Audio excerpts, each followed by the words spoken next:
So gaudy stats. Gaudy stats. Good God, that's gaudy.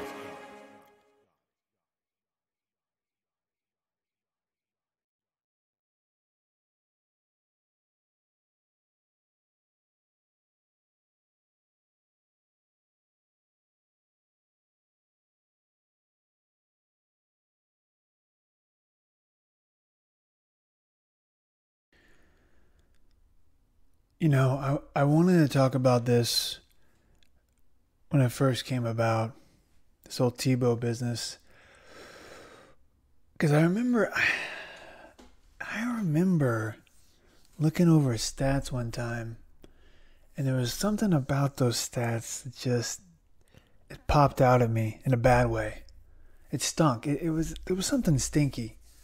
You know, when you look at some stats and you start smelling something, there's visual stimuli, you're looking at it, but you smell something. This time it was a rank smell. I would even describe it as feces. I could, it's kind of gross though, that's crass, so I wouldn't do that, but it didn't smell right. It wasn't BO, it was something worse than that. And I couldn't figure out I couldn't remember, so I had to go look. I had to go see what it was that elicited that response. And it turns out it was his completion percentage. Now you may be saying, but Simmons, he's not going to be playing quarterback.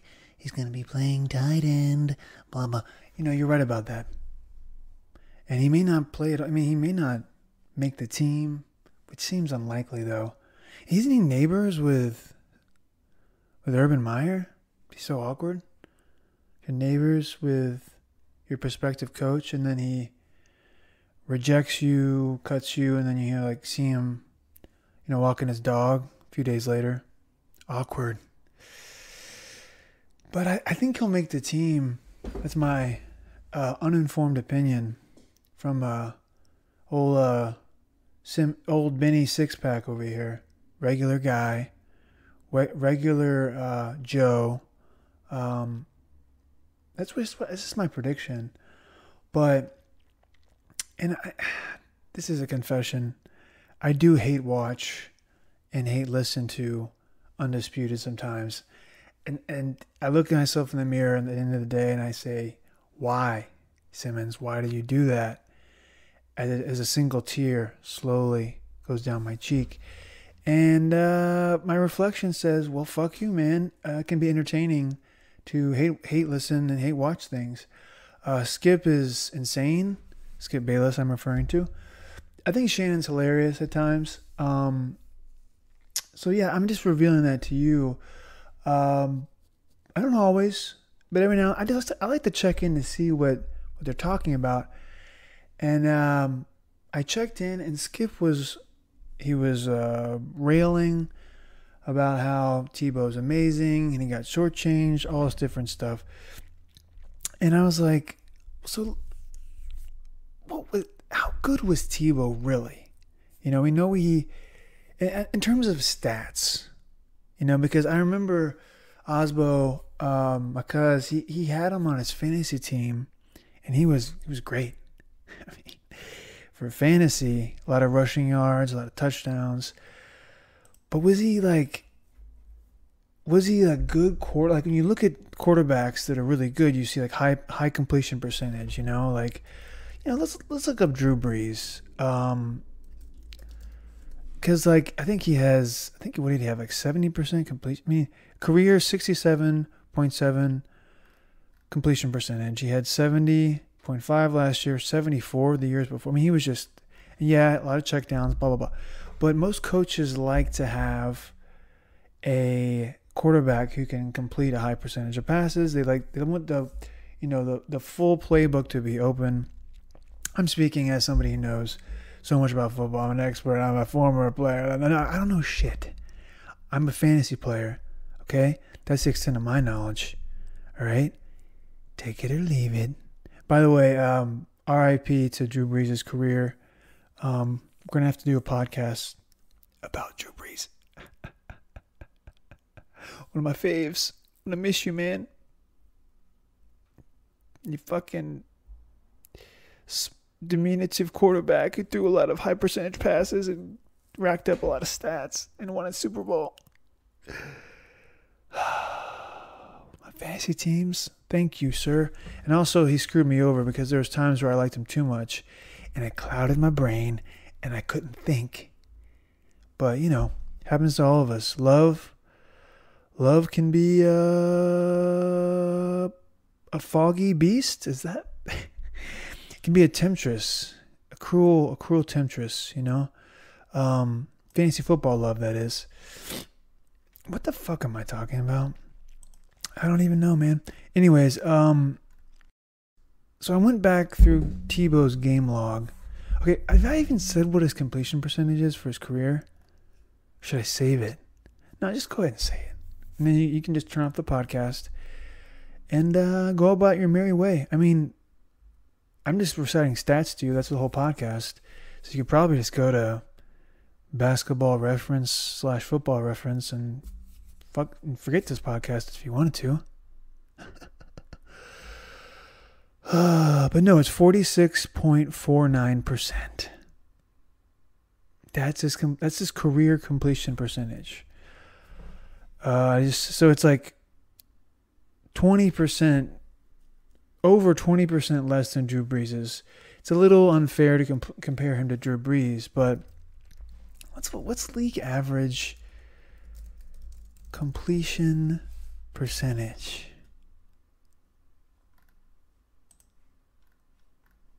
Oh God, this is dead air. You can't have it. Oh wait, it's 66.4%.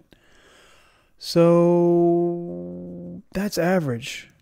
Okay, that's from 2020, a website called Turf Show Times. I'm going to go ahead and take them at their word. I'm not going to look it up any further. I'm going to take the first thing I found online, and I'm going to spread that gospel to every living person I know. This is the truth. This is a fact. Don't look it up yourself. Trust me, I'm a guy sitting in his office area with a microphone, looking out the window at a seagull, probably shitting on a car. Okay? So I know what I'm talking about. Okay? Okay. So anyways, I've been looking through Tebow's game logs like I did way back when they first elicited or they first gave off that stench. But you know, I was being a little cruel. I was being a little mean because the rushing yards are pretty awesome. I mean, okay, so the 2011, that was the season, the miracle season where he won like all those games in a row. He came back, you know, from being down, all that stuff. He led them to a win in the playoffs over Pittsburgh. But if you look at the stats, okay, and that's what we do here. We examine the primarily the traditional statistics, okay? He's throwing up like 13 for 29, 27, 18 for 39. These are his completions and attempts. There's one game, two completions, 8 attempts. This was a run heavy attack. All right. And I think the thing is, if you want him to be your quarterback, first of all, I don't know how you could have like that kind of attack, that kind of rushing attack and quarterback play for many seasons, because he was taking so many hits, man. 122 rushes, 660 yards and 6 touchdowns for that 2011 season. And it wasn't like Lamar Jackson runs. There's not as many. He doesn't have the speed. He couldn't get to the outside as well as Lamar. So he's just plowing into the line, kind of like a quarterback Peyton Hillis, like a lumbering elephant. I mean, he's more athletic than that. I'll give him credit for that. But, he had a game, 22 rushes for 67 yards, That's 3 yards a carry. You know, he also had a game 13 for 118. You know, so he got outside a little bit, but like, yeah, he was just kind of like a short yardage QB basically, and he ran almost like a running back. He was like almost a second running back to Noshawn Moreno, and who the hell else was on there? Who the hell else was rushing for them? Because they ran the ball so fucking much, man. Oh, let's see. I'm curious about this. I mean, you had Willis McGahee and Spencer Larson? Jeremiah Johnson? That's the name of one of the running backs? Is that for real? God, remember Eddie Royal? Remember when he was going to be like the next... Oh, Lance Ball, of course. So they had Lance Ball. They had Willis McGahee. They had just crazy numbers of people rushing the ball. So many rushing attempts. I'm not going to bore you with all those stats, but... So Tebow... The guy's a 46% completion, 46.5. We'll round up for him, even though we don't round up here. But he was a god-awful passer, like one of the worst NFL QB passers ever. He had a magical season where he won some games, but they were ugly games, like, you know, rush heavy. He lost the last 3 games of the season. Skip doesn't usually talk about that. His what do I say? His advocates, his fans don't really talk about that. Yes, he won that playoff game, but you know, he lost 3 out of his last 4 games. Some of them were really ugly losses. He got destroyed in Buffalo. The man can't pass. Like he's just an awful passer. He couldn't hit the broadside of a barn with a bazooka. You know, it's a pretty bad joke, but you get the picture, okay? I mean, he can't hit the broadside of the barn throwing a football. All right, he was super buff. Well, I guess he still is super buff, but he didn't have the accuracy. So, like, what coach wants to coach that guy? Maybe a coach from like the 1890s, or you know, maybe like a rugby coach. But coaches in the modern era want to be able to pass the ball. You know, they want to have the whole playbook open. And like, how long they ran that same offense the next year? How would that have played out? I mean, obviously Peyton came, and you have to get rid of Tebow at that point. But what if Peyton didn't come? Like, would they have tried to? They have tried to do that like again? I mean, the NFL usually figures that kind of stuff out. So all I'm saying is, if you're a Tebow fan, look at the stats. 46.49 completion percentage. Okay? Now, what is he going to do as a tight end? Is he going to take Trevor Lawrence's job, become like Taysom Hill, become like the favorite, the pet of the coach, like the favorite, like the teacher's pet, you know? I think he is. No. I mean, I could see it happening in a fucked up, weird scenario where like maybe Trevor Lawrence gets hurt, and then Tebow, he's waiting in the wings. You know, it's like some horrible made-for-TV movie or something, starring Tim Tebow, you know, on Lifetime. Or I hope it happens. Honestly, I hope Trevor Lawrence, you know, just doesn't get like, not a career-threatening injury, just. Maybe he gets concussed, and then they put in, you know, the backup quarterback, whoever the hell that is, I haven't checked, and then he gets concussed. Everyone gets concussed, and then Tebow's the last man standing with his shirt off, running around, peacocking, and they say, "You, sir, it's your turn, okay? Tebow time." I hope it happens. It would be hilarious. It would be fantastic. We'll see. we'll see. But don't forget, 46.46%. Okay, that's why they said you should be a tight end 9 years ago or whatever, 6 years ago, whenever it was. He said no. I want to go play baseball.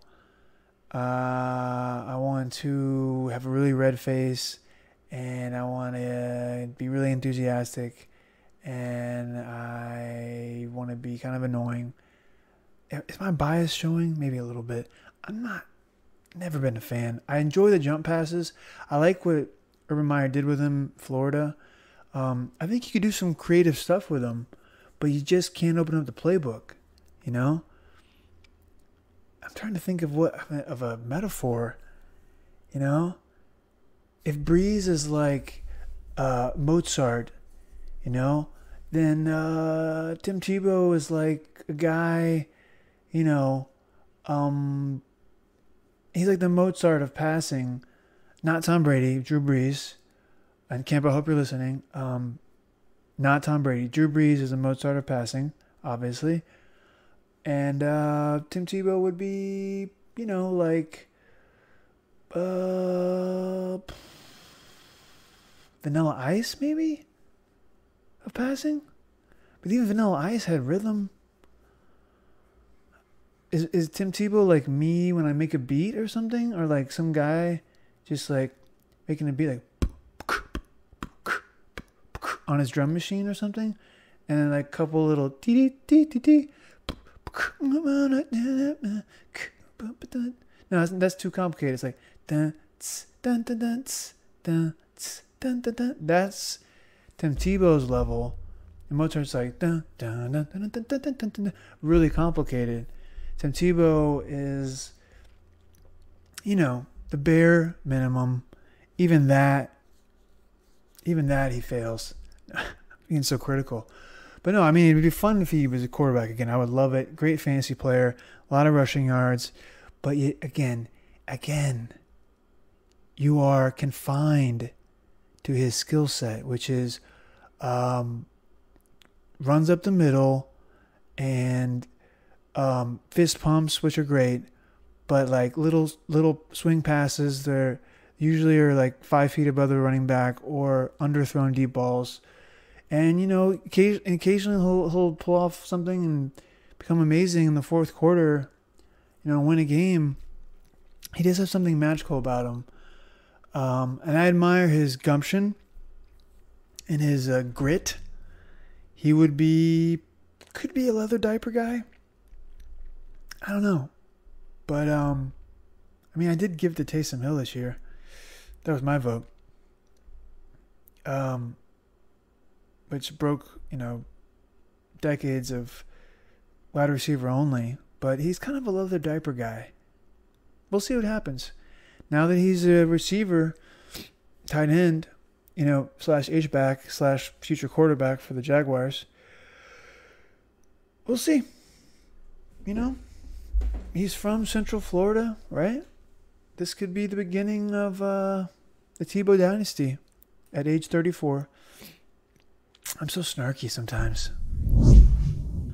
Also, I wanted to talk about the playoffs, and I've been looking at the bracket. This is NBA playoffs, by the way, not NCAA. This is the big boys. Okay, we don't deal with the amateur hour here. It's professional or go home. Okay, I don't know anything about college players. I don't know their names. I don't know if they're good or not. And I don't know a fucking thing, okay? So we're not going to talk about the fucking NCAA. Oh, that already happened, though, the March Madness. I'm talking about May Madness, okay? I'm talking about the NBA playoffs. May Madness. And I got to make some predictions here. I got to make some predictions because I've been sitting on the fence long enough. But here we go. So I am currently trying to create more time so that I can find the bracket because I had it up and now I can't fucking find it. There it is. Okay. I got the bracket in front of me. Okay.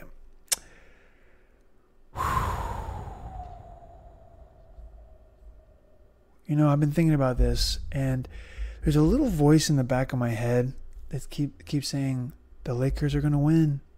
I hate the Lakers, so I don't want that to be true. Okay? So I'm going to suppress that voice that says, just go with the Lakers, man. And I'm going to say that the Clippers are going to win the West.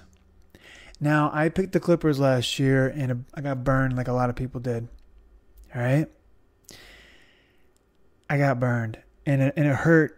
It scorched me, okay? I still have marks, and it got me good. What can I say? But I'm going with them again because I feel like this is weird, but I feel like Rondo's going to help them. They've got a lot of defenders. Their bench leaves a lot to be desired, in my opinion. To be honest, it's really hard to pick. Like I feel like there's so many teams that could win. I could see Milwaukee. I could see even fucking Miami. I could see Denver. I could see LA. Denver probably not, but with Jamal Murray being out of the equation. I said LA already. I can't see Phoenix. I don't know why. I'm a Phoenix fan. I can't see him. There's the Chris Paul failures in the playoffs. That's there. But it's true. I've been hearing this on podcasts, and it's true. They're a horrible matchup with LA. If they can avoid LA, maybe they have a shot. But I could see, I don't think they could beat the Clippers. But the Clippers, the way they choked. Am I sure about this? Fuck. I mean, it's easy to say Clippers, Brooklyn. Brooklyn wins the title. What about Philadelphia? What about the Sixers? What about Utah? Am I going to change my pick? Should I just go with Utah and be like, fuck it? All right, I'm going... Oh, my God. What if it's Utah? What if it's the 76ers versus Jazz, Gobert versus Embiid? Wouldn't that be crazy? Two galoots, old school matchup, just battling down below in the trenches. Gobert has he really held his own against Embiid? I don't know. Gobert versus Embiid, head-to-head matchups, Land of Basketball. It's a great website. You can see all the games they played. Use it in fantasy quite a bit. So let's see. Okay. So their career averages against each other. Gobert, 15 points, 11 rebounds, 2.5 assists, 1.3 steals, 1.5 blocks. And Embiid is 23, almost 24 game, 23.8, 12.8 rebounds, 3 assists, 0.8 steals, and 2.3 blocks. So obviously Embiid is dominating that matchup. But, Gobert he only has 3 blocks. This is high for all the matchups they've had. I think Gobert? It's a funny name. Hey, your name's John Gobert. No, Gobert has been good, but Embiid looks like he's, if not dominated, but they haven't really played that many games against each other. 1, 2, 3, 4, 5, 6. Only 6 games. Interesting. So in this hypothetical matchup, not a big sample size, but the last time they played was this year, March 3rd, and Embiid put almost a 40-20 in OT on him, and they beat the Jazz, 40 points, 19 rebounds. So Gobert, not everything shows up in the stat sheet, but he bested Embiid in 2019, even though they lost. 27, 12, 2 assists and 3 blocks. Anyways, this is all hypothetical, but should I just say, oh no, God, you're seeing this in real time. I just can't trust the Clippers, and I fucking hate the Clippers too. I don't like them now. I liked them last year. I didn't like them. I didn't want them to win, but I liked them to win. If that makes any sense. Probably doesn't. I'm going to go the Milwaukee Bucks in the Jazz. Okay, I'm leading with my heart. The Jazz play like the Spurs of old. The passing, whipping around. I would like to see them play in the finals. That would be awesome. So I'm going to go Utah, Milwaukee. Milwaukee has to get by the 76ers and the Nets. But I don't know about the Nets, man. I'm getting weird vibes. Not only have they not played a lot together, but I feel like with any adversity, that team could crumble. You know, you hear about them being great friends, but Russell and Harden were great friends. Westbrook and Harden. And I just dropped my pen. And they didn't last that long together. I don't know. I think the friendship could almost make it worse in a way. Don't ask me to explain that. But I think, you know, it could just create awkwardness, you know, a weird vibe. I don't know. I'm not feeling them. That's my expert opinion. I guess I hope it's going to be Milwaukee and Utah, but it could easily be the Clippers and the Nets. I mean, the Lakers could pull it out, but, you know, I feel like for the Lakers, it's almost like when Jordan, for LeBron, it's almost like when Jordan came back, he unretired and came back. That first season, he was kind of rusty, and they got beat by the Magic. And I feel like this could be one of those years for LeBron. You know, they exit kind of early, and then he comes back next year, you know, reloaded, refreshed, and maybe like one last big push before his body finally succumbs to Father Time. I don't know, man. I'm gonna go with Utah. That's my pick. Utah, Milwaukee. It's really from the heart. I want to see him make it. What can I say? I want to see Giannis get to the promised land. Coach Bud, as we talked about, second coming of, you know, Stan Van Gundy, master of panic, grimaces on his face, always grimacing, always looks like he just shat his pants. It's true. Think I'm lying? Look at his face during a game. He looks like he shit his pants. But or he shat his pants, whatever. Past tense, present tense. It's always the same, his face. His fucking face. Also, we have to talk about, and it hurts me kind of because I'm not a fan of his, but we talked about it earlier this season, that it was a possibility. And lo and behold, Kyrie, 50, 40, 90. The most hallowed award you can win. What a group he joins. His final stats, I don't have it in front of me. I should, but I don't. I think he had like, what did he have? Oh yeah, 50.6% field goals, 40.2% 3-point. I think he was on the precipice, and he just got over the hump, and 92.2 free throws. He had been there. He had that locked up a long time ago. I got to give it to him, man. I mean, he only played 54 games. He was in and out of the lineup. He was annoying as fuck, and I don't like him. I think he's annoying. Some of his off-the-court stuff is commendable. You know, giving money to various organizations that deserve it. He's not afraid to speak out about important stuff. He also speaks up about stupid stuff that he's like misinformed about, like flat Earth and things like that. That's been talked about ad nauseum. You don't want to hear another motherfucker talk about Kyrie and flat Earth. I mean, I'll probably talk about it again some other time because it's funny, and he deserves the ridicule. He deserves to be pointed at and mocked for opinions such as that. Just ludicrous, silly, goofy, really shameful and embarrassing opinions such as that. But say a nice thing about him, Simmons. fuck's sake. 50, 40, 90, man. He joins the ranks of Nash, Bird, his teammate, Kevin Durant. I mean, two guys who put up 50, 40, 90 on the same team, not in the same year, but still, man. That's fucking unreal. I got to give it to him. I have to give it to him. Have I been talking lower as I've been doing the podcast? I feel like my voice has gotten...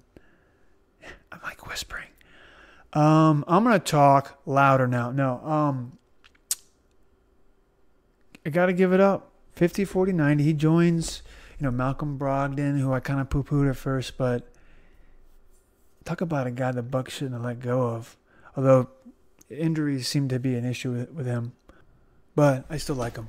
And so now Kyrie is one of the chosen few. And he earned it, Now would he have gotten it in a full 82-game season? I don't know, man. Maybe. The man's never played 82 games in his career, ever. So he probably would have sat out a lot more games, especially in this day and age. Meanwhile, the Joker is playing all 82 and probably going to win MVP. Well, definitely going to win an MVP, and he should. That's not even a fucking debate.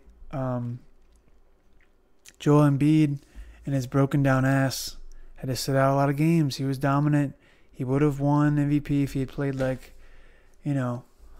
all the games. Now, did I say that Joker played 82? Because there wasn't 82 games this season. There were not 82 games this season, man. Remember that? But he played all the games. And Embiid did not, okay? Not even close.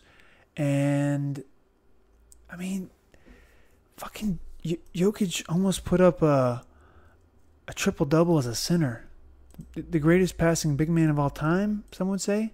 I would still say Sabonis because I have a soft spot for that son of a bitch. In fact, I'm wearing a Sabonis shirt right now. I swear to God. So put that in your pipe and smoke it. Okay? Anyways, that's going to do it for us today. A quick one. Just want to check in. I made my finals picks. I'm going to go with, again, the Bucks and the Jazz. I'm leading with my heart.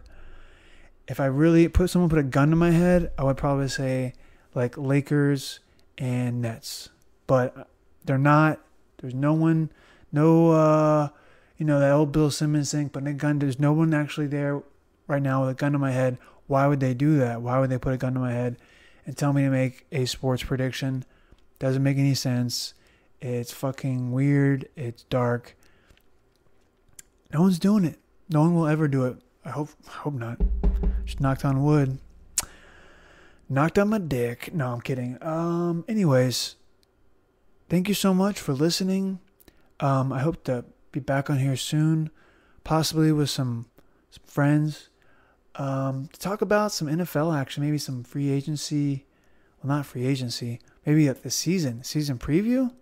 But in terms of free agency, I want to see all the players who went to all the different teams. I haven't been as plugged in as I should be. For instance, Curtis Samuel on the Washington football team.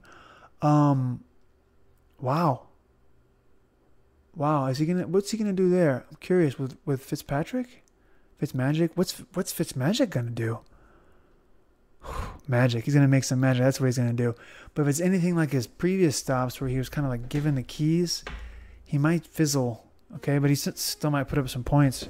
Who knows? I'm stalling for nothing. I'm just talking. I actually need to get some food. I need a snack. Chips and nuts. That's what I'm gonna have. Anyways, thanks for listening as always. Talk to you soon. Bye. I'm out here.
God, so God, so God, Gaudy stats,